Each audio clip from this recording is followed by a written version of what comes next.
Hello everyone, আসসালামু আলাইকুম। সবাই কেমন আছেন? আশা করছি সবাই আল্লাহর রহমতে ভালো আছেন। আমিও আপনাদের দোয়া আল্লাহর রহমতে আলহামদুলিল্লাহ ভালো আছি। আপনাদের মাঝে ছোট্ট একটি গ্রামীণ দৃশ্যের ব্লগ নিয়ে হাজির হলাম।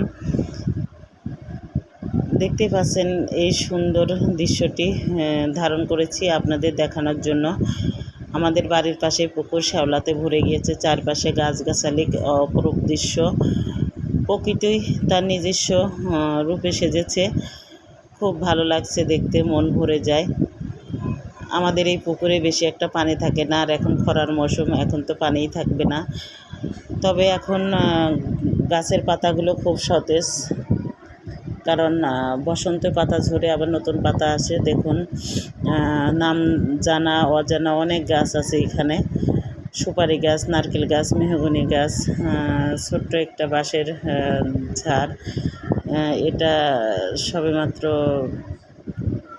লাগিয়েছে। সবুজ প্রকৃতি সবারই খুব ভালো লাগে। দেখতে কতই সুন্দর লাগছে, অপরূপ সুন্দর। আসলে গ্রামীণ দৃশ্য দেখলে আমার একদম মন ভরে যায় এবং আমি ভিডিও করতে থাকি, ছবি তুলতে থাকি। আমার খুব ভালো লাগে। আপনাদের কেমন লাগে একটু কমেন্ট বক্সে জানিয়ে যাবেন। সুন্দর গঠনমূলক কমেন্ট করবেন। আপনাদের সুন্দর সুন্দর কমেন্ট আমাকে অনুপ্রাণিত করে, আমার কাজের শক্তিকে আরও সাহস যোগায়। কলা গাছের পাতাগুলো কত সুন্দর লাগছে। বিভিন্ন গাছগাছালি, লতা পাতা দিয়ে একদম গ্রামের দৃশ্য ভরা, অপরূপ দৃশ্য, যা দেখলে মন একদম সত্যিই ভরে যায়।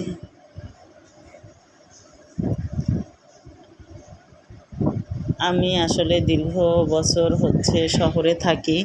শহরে থাকলেও আমার মনটা একদম গ্রামে পড়ে থাকে।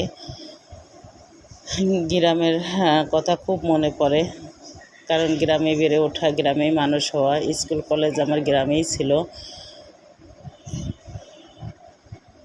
গ্রামকে স্মৃতির মাঝে লালন পালন করি এবং সময় সুযোগ পেলেই গ্রামে চলে যাই।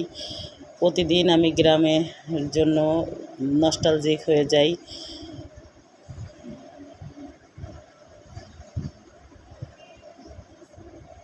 রাস্তা দিয়ে হাঁটছিলাম আর ভিডিওটি ধারণ করছিলাম আপনাদের দেখানোর জন্য।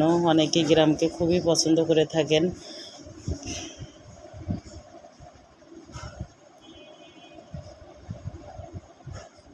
যতই সবুজ দেখি ততই আমার ভালো লাগে। কি সুন্দর দৃশ্য, আপনাদেরও নিশ্চয়ই ভালো লাগবে।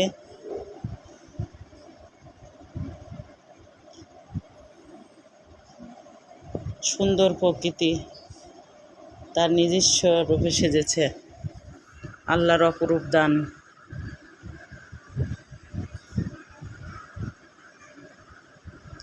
সবার কাছে আমার এই ন্যাচারাল ভিডিওটি কেমন লাগলো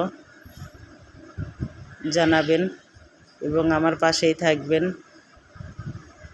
আপনারা খুব খুব ভালো থাকবেন। আল্লাহ হাফেজ।